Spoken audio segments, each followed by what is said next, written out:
Hey guys, welcome to World Affairs. मैं हूं Prashant Dhawan. Subscribe to World Affairs. मेरी सारी वीडियोस आपको मिलेगी यहां पर।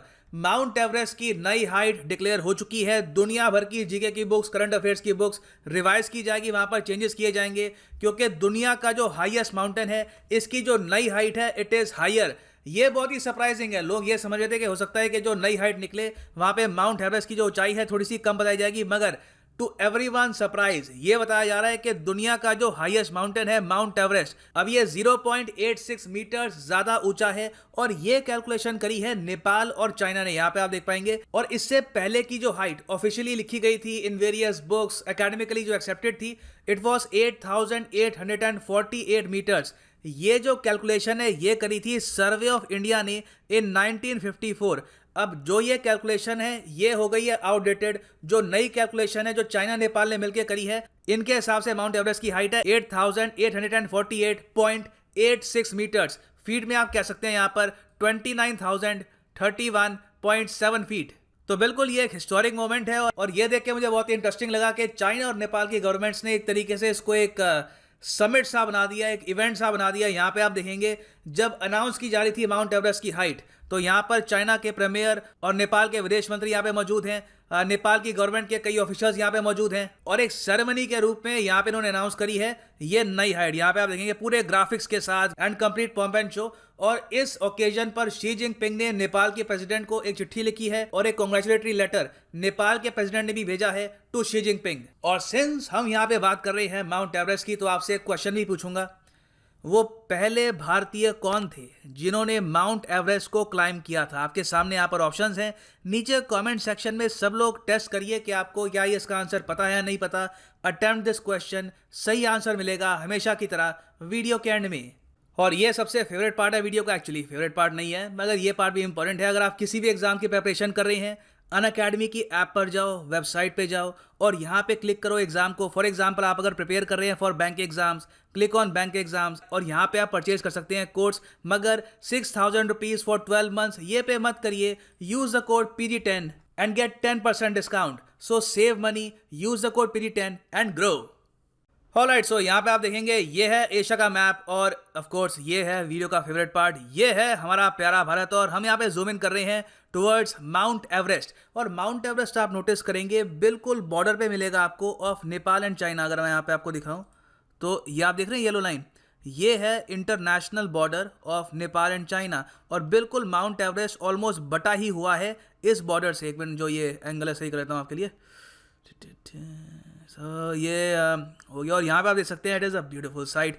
और यहाँ पे है mount Everest. Now mount Everest की जो हाइट है इसको लेकर कंफ्यूजन ये था कि क्या इस पर्वत के ऊपर जो बर्फ जमी हुई है क्या उसको भी आप काउंट करोगे हाइट में, या फिर बर्फ के नीचे जो थोड़े ग्रेवल है, जो यहाँ पे माउंटेन का मटेरियल है, वहाँ से हमें काउंट करनी चाहिए हाइट। तो इसको लेकर बहुत कंफ्यूजन था, बहुत डिबेट्स हुए दुनिया भर में कि एक्चुअल हाइट माउंट एवरेस्ट की क्या है।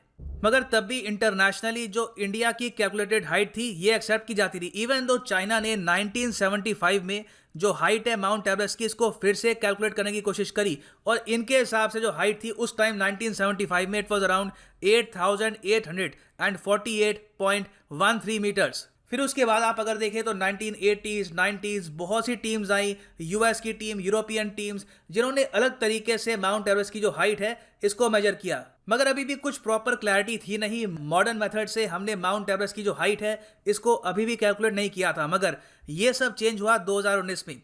2019 में एक बहुत ही हिस्टोरिक विजिट करी थी शी जिनपिंग ने चाइना की। इस सब के अलावा इन्होंने पर्टिकुलरली मेंशन किया कि नेपाल और चाइना मिलकर नई हाइट कैलकुलेट करेंगे माउंट एवरेस्ट की। अब ये जो अनाउंसमेंट थी ये सिर्फ साइंटिफिक पॉइंट ऑफ व्यू से इंपॉर्टेंट नहीं थी, इसमें एक जियोपॉलिटिकल कॉन्टेक्स्ट भी था कि जिस इशू में इंडिया की कैलकुलेशन अकेले मानी जाती थी, अब उसको रिप्लेस कर दिया जाएगा with Chinese and Nepalese calculation. तो 2019 के बाद से चाइनीज टीम और नेपाली टीम अपनी रिस्पेक्टिव कंट्री से ये काम पे लग गए और इन्होंने मेजर करना स्टार्ट कर दिया माउंट एवरेस्ट को। तो यहाँ पे आप अगर देखें ये चाइना है, ये यहाँ पर है नेपाल, और यहाँ पे आप देखेंगे ये है माउंट एवरेस्ट और यहाँ पे है माउंट लोटसे। माउंट लोटसे है by the way 4th highest mountain in the world, और यहाँ पे आप देखेंगे ये है highest mountain in the world. और बाय द वे मैं आपको ये भी बता दूं कि माउंट एवरेस्ट को नेपाल में बुलाया जाता है सागर माथा, ये बहुत ही इंपॉर्टेंट है। अच्छा, माउंट एवरेस्ट जो नाम है ये कहाँ से आया?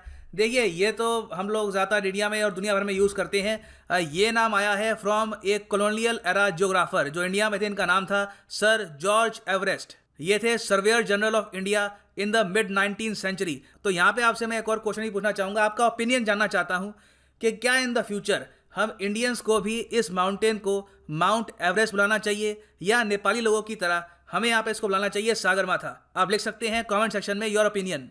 क्योंकि आप अगर चाइना को भी देखें तो वहां पर भी इनका एक अपना नाम है फॉर माउंट एवरेस्ट। तिब्बत और इवन मेनलैंड चाइना में इसको बुलाया जाता है चोमोलुंगमा। और यहाँ पे आप अगर देखें तो नासा की वेबसाइट पे लिखते हैं mount Everest Chomolungma goddess mother of the world. तो 2019 से लेकर 2020 के अंत तक दोनों चाइना और नेपाल ने इसकी स्टडी करी।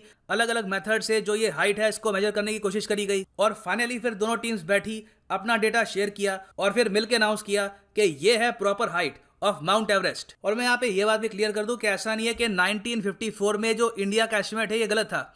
एक्चुअली इंडिया का एस्टिमेट उस टाइम के हिसाब से सही था, मगर बहुत से जियोलॉजिस्ट मानते हैं कि ओवर द ईयर्स नेपाल में जो अर्थक्वेक आए हैं, जो टेक्टोनिक प्लेट्स में फ्रिक्शन हुई है, उसकी वजह से माउंट एवरेस्ट की जो हाइट है इसमें डेफिनेटली इंपैक्ट आया है। और जो हमको इजाफा देखने को मिला है it is the result of the continuous earthquakes in Nepal.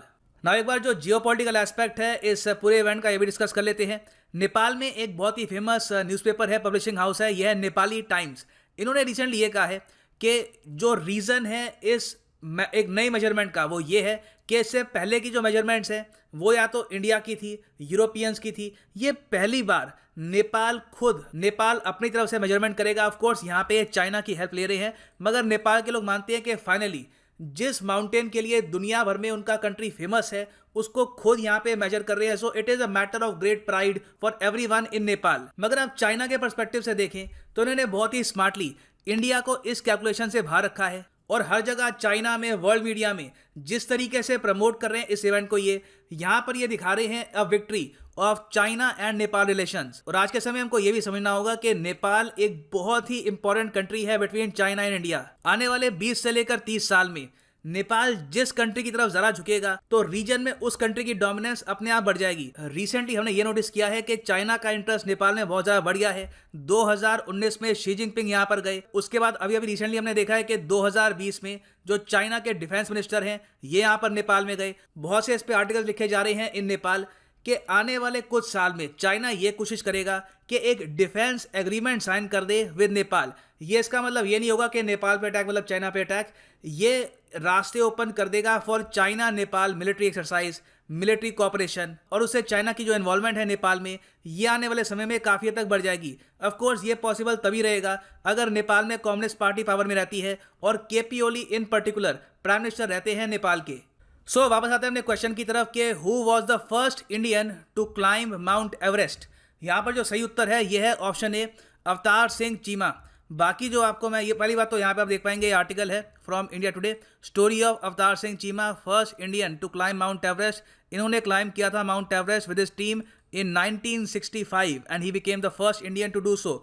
बाकी जो आप अगर ऑप्शन देखें तो केवल काका ये बने थे fastest Indian to summit Mount Everest and Mount Lhotse in 6 days in a single session। और इसके लिए इनको अवार्ड भी किया गया था Tenzin Norway adventure award by the president of India इन 2020। तो रिसेंटली ये काफी तक न्यूज में भी थे। और फिर जो बाकी ऑप्शन है रविंद्र कुमार, ये अकेले IAS ऑफिसर है हिस्ट्री में जिन्होंने क्लाइंब किया है माउंट एवरेस्ट को, और ये एक नेटिव है ऑफ बेगूसराय। उम्मीद करता हूँ इन द फ्यूचर आप भी IAS बने और यहाँ पे एक दिन माउंट एवरेस्ट भी आप क्लाइंब करें। और उसके बाद लव राज सिंह जो है ये इन्होंने माउंट एवरेस्ट क्लाइंब कर रखा है 7 टाइम्स, जो अपने आप में एक यूनिक रिकॉर्ड है। तो ये सब जो नाम है ये भी काफी हद तक प्रोमिनेंट है, you should know about these as well. और आपको अगर PDF चाहिए इस लेक्चर की, टेलीग्राम ऐप पर जाओ, यहाँ पे सर्च करो @धवन सर और ये टेलीग्राम चैनल ज्वाइन कर लो। ऑलरेडी यहाँ पर 1,80,000 से ऊपर लोग ज्वाइन कर चुके हैं। सारी PDF फाइल्स, नोटिफिकेशंस, पुरानी वीडियोस की लिस्ट आपको मिलेगी मेरे टेलीग्राम चैनल पर।